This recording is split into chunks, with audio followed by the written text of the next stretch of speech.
ओमराजे निंबाळकर यांनी उपमुख्यमंत्री एकनाथ शिंदे यांच्या शिवसेनेत प्रवेश केल्यापासून राज्याच्या राजकारणात धाराशिव जिल्हा कायमच चर्चेत असतो। ओमराजे हे आता सत्तेचा भाग झालेत, पण धाराशिवच्या राजकारणात त्यांच्यापुढे आव्हानांचा डोंगर उभा आहे। आधीच कट्टर विरोधक असलेले भाजपाचे आमदार राणा जगजितसिंह पाटील यांच्याशी त्यांचा सुप्त संघर्ष सुरूच आहे। त्यातच कधी काळी ओमराजेंचे घनिष्ठ मित्र असलेल्या आमदार कैलास पाटलांनीही आता धाराशिवच्या राजकारणात आपली पकड मजबूत करण्याचे प्रयत्न सुरू केलेले आहेत। त्यांनी त्यांच्या रणनीतीच्या जोरावर धाराशिवच्या राजकारणात सत्ताधाऱ्यांना धक्का दिला आहे। नेमकं धाराशिवच्या राजकारणात काय घडतंय हे समजून घेण्यासाठी हा व्हिडिओ शेवटपर्यंत नक्की बघा।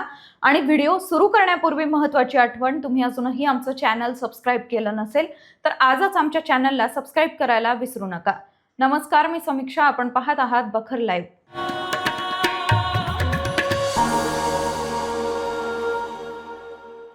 धाराशिवचे खासदार ओमराजे निंबाळकर यांनी उद्धव ठाकरेंची साथ सोडत उपमुख्यमंत्री एकनाथ शिंदे यांच्या शिवसेनेत प्रवेश केला असला तरी त्यांचे जिवलग मित्र आणि धाराशिव कळंबचे आमदार कैलास घाडगे पाटील यांनी उद्धव ठाकरे यांच्यासोबत कायम राहण्याचा निर्णय घेतलाय। खासदार ओमराजे निंबाळकर आणि कैलास घाडगे पाटील यांची घट्ट मैत्री जिल्ह्याच्या राजकारणात कायमच चर्चेचा विषय ठरली आहे। मात्र कैलास पाटील यांनी आता ठाकरे गटासाठी धाराशिव जिल्ह्यात जोरदार फिल्डिंग सुरू केली आहे।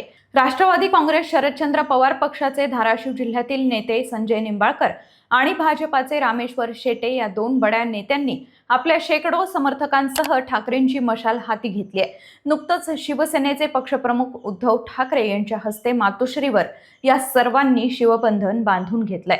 खरं तर काही दिवसांपूर्वीच धाराशिवचे पालकमंत्री असलेले प्रताप सरनाईक यांनी शिवसेना ठाकरे गटाचे आमदार कैलास पाटील हे ऑपरेशन टायगरचा दुसरा भाग असल्याचं म्हटलं होतं। प्रताप सरनाईक यांच्या या दाव्यामुळे धाराशिवच्या राजकारणात पुन्हा एकदा खळबळ उडाली होती। मात्र कैलास पाटील यांनी ही हवा विरुद्ध दिशेला वळवत आपली ठाकरे निष्ठा दाखवून दिली आहे। त्यांनी संजय निंबाळकर, रामेश्वर शेटे यांच्यासह शेकडो राष्ट्रवादी काँग्रेस, शरदचंद्र पवार पक्ष आणि भाजपाच्या कार्यकर्त्यांचा शिवसेना ठाकरे गटात प्रवेश करून घेत खळबळ उडवून दिली आहे। कारण धाराशिव जिल्ह्यातील राजकीय वर्तुळात ही महत्त्वाची राजकीय घडामोड मानली जात आहे।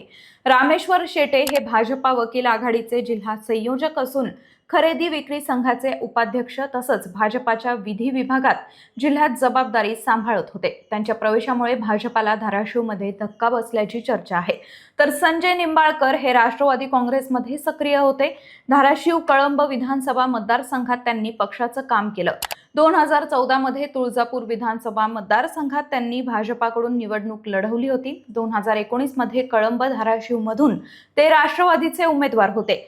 मात्र त्यानंतर त्यांनी पक्षाने आपल्याला पुरेशी मदत केली नाही आणि आपला बळीचा बकरा केल्याची नाराजी व्यक्त केली होती। 2024 मध्ये विधानसभा निवडणुकीपूर्वी ते राष्ट्रवादी काँग्रेस शरदचंद्र पवार पक्षात गेले। पक्षाकडून तुळजापूरची उमेदवारी मिळवण्यासाठी त्यांनी प्रयत्न केले। त्यांनी मतदारसंघातील 192 गावांचा दौराही केला होता।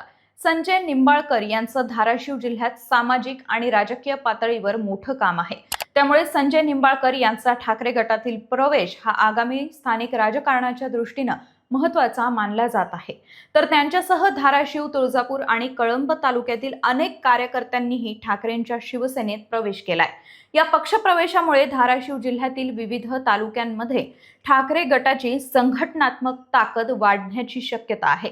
आगामी स्थानिक स्वराज्य संस्थांच्या निवडणुकीच्या पार्श्वभूमीवर या घडामोडीला राजकीय दृष्ट्या महत्त्व प्राप्त झालंय।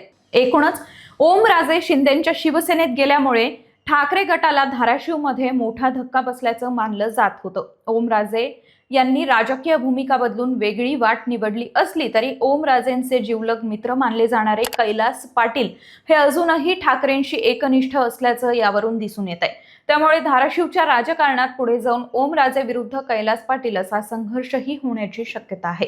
तुम्हाला याबाबत काय वाटतं आम्हाला कमेंट करून नक्की सांगा आणि व्हिडिओ आवडला असेल तर लाईक, शेअर, सबस्क्राइब करायलाही विसरू नका। धन्यवाद।